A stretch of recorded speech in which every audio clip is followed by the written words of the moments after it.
What's up, everybody? Welcome to CFP Talks. My name is Jonas, and with me, as always, is Mr. David Fuchs. How you David, doing, Joe? I want to talk to you about the Oklahoma City Thunder. Last Okay. year, Hmm. they go and play the Dallas Mavericks. Eventually, Dallas makes it to the NBA Finals, and they lose to them in 7 games. End of the game, I think it was Luca. Luca shoots a three. Shea Gilgeous-Alexander fouls him. Post game goes, the lights got too bright. He panicked. And this is a great basketball player. This is an MVP caliber basketball player going, I got psyched out. The moment was big. And you're talking about Gildress, not Luca, Yeah. right? Not Luca. I'm talking about Shea. And the lights got really, really, really bright for him. Makes a dumb play, costs him the game, costs him the series. Can I clarify one thing about was that what seed was Dallas and what seed was Oklahoma City in that Oklahoma City game? was the number one seed, I think. I think That's Dallas what was I the thought. sixth seed, if I'm not That's what I mistaken. thought.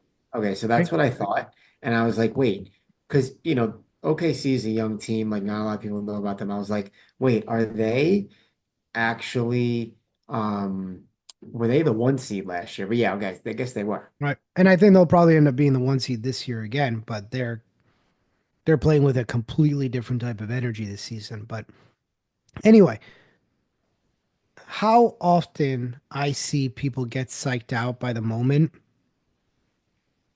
is it's hard because when you go in there and you're prepped and you feel ready and you've done what you think is everything that you should be doing, and then you get in there and it's like you blank, your mind's not working, like nothing is happening. You look up at the clock, you're 30 minutes in, you've answered 8 questions, and then the panic starts to set in. It's one of the most frustrating ways to fail the exam, in my opinion. Mhm. When you kind of knew what you were supposed to do, you were prepared, but it was totally psyched you out in your head. Yeah, you just got psyched out. And I'm interested to hear why you think this happens and if you'll relate this back to Kobe.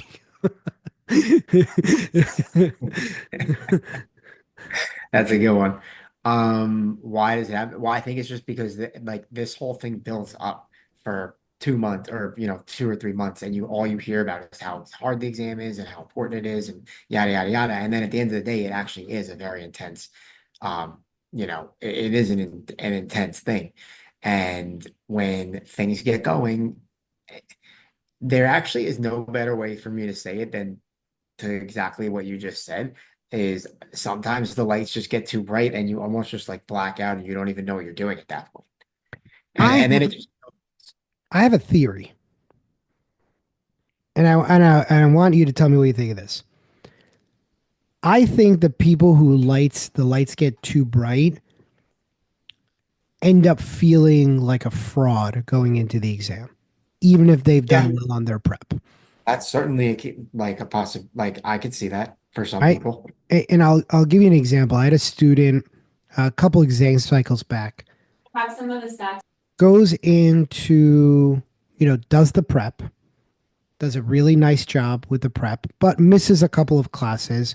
And throughout the process, I'm telling you, hey, you got to make up these classes. You got to figure out a way to make up this work. If you didn't do this work, then you got to do this other work.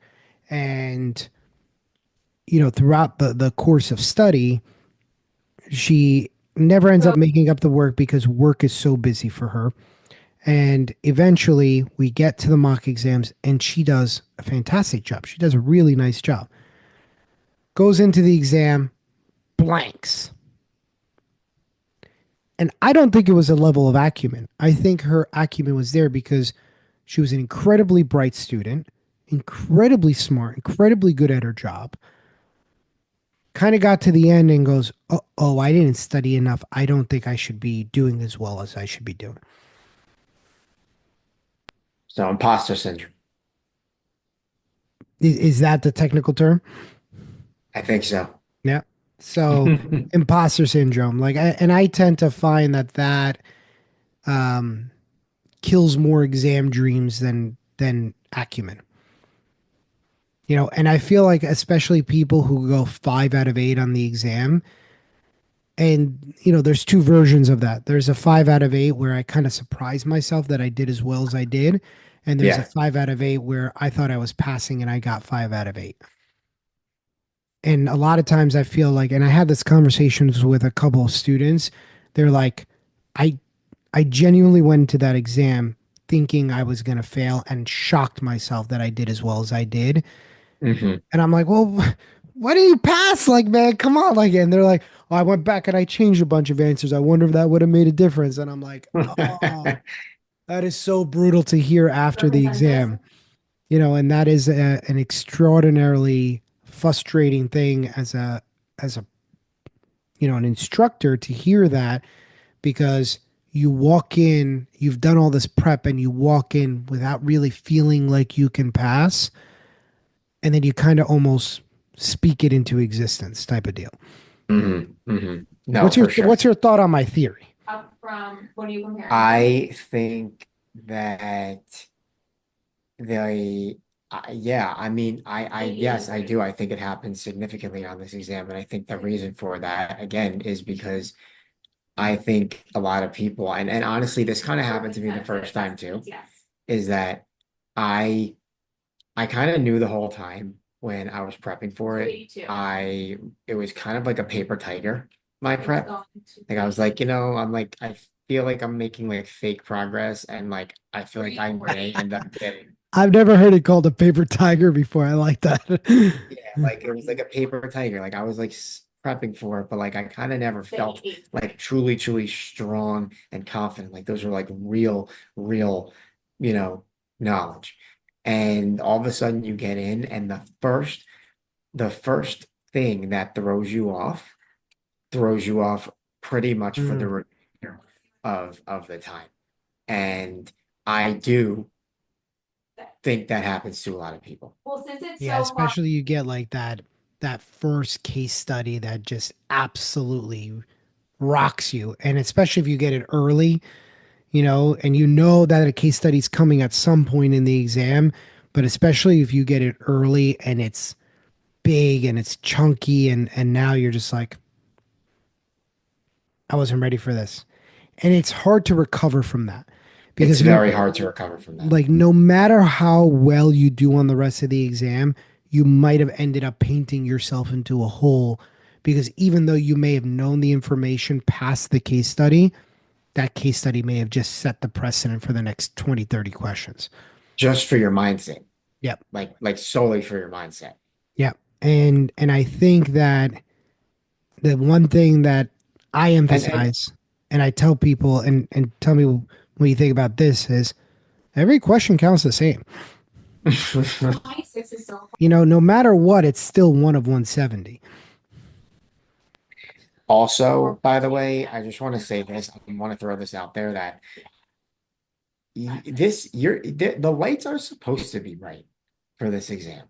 Mm, Like if it wasn't like that, then this would just be another dopey designation that anybody can get. And if it was meant to be like that, then this wouldn't be taken as seriously as it is. So like, yeah, the fact is that, we say like don't get psyched out, like don't let the lights get too bright. But like the fact is that the lights are bright on this exam. When you're playing in the Staples Center, are the lights bright? They are. But like that's why you're a professional basketball player making millions of that's dollars. Like that's you're right. legit at what you do. That's right. But like, if the lights weren't bright, then this wouldn't really mean that much. So like the lights are going to be bright, but it's like how much are you going to prepare yourself to make sure that when those lights get turned on, you're like, all right, I'm ready to roll. Yeah. And I think, great point that the lights are supposed to be bright, most importantly. And you got to remember, like, I love what you said. Like, this isn't like some internal designation that you hit the next button on while you're training for your role. Like, Right. I'm a now I need to just keep clicking next. Now I'm a financial advisor. So, I remember I've done those too, when we get these internal designations or Yeah, and those I'm are not saying there's anything wrong or that you don't learn things from those things. What I'm yeah. saying is, Those are like certificates. yeah, that this is one of the highest designations that you can possibly get. The reason that people get to look you up on the CFP website and see that the reason that people will come to you is because of this designation. The knowledge that you're going to gather is because your job is to be a high level problem solver. Now, if you don't want to be a high level problem solver, then maybe this isn't the exam for you, and that's okay. But this is meant for high level problem solving. So remember, the whole point of you doing this is to be a high level problem solver. It's not so you can go sell some dinky mutual funds. Leave that for Right. the dinky mutual fund people. That's not for you. If you're here and you're doing this, it's you are a problem solver. The Hmm. exam emphasizes problem solving. What better way to prove your ability to problem solve than to do it when the lights are bright, when things matter, when it's being measured, and a designation that you get to put the behind your name for the rest of your career. What's better than that? I mean, you get to take that and you get to put that on your name for the rest of your career for something that you did for 2 years. 2 years worth of work, and then not doctors don't get to do that. They got to do what, 6, 8 years in order to do that. Lawyers don't get to do that. This is a unique position that a big investment into your knowledge and a big investment into your career has life lasting benefits. So, yeah, of course the lights are going to be bright. You could potentially, this adds 20, 30, $40,000 to your earnings potential every year. It's millions and millions of dollars over your career, Totally. 100%. So, with that being said, expect the lights to be bright. Know that they are, but maybe use that in your prep and maybe turn up the lights on yourself before the exam so you're ready for that. Practice at a high level so you can perform at a high level. With that being said, everybody, we hope you enjoyed the episode. Please make sure to like this video and subscribe to our channel, and we will see you guys on our next episode. Take care.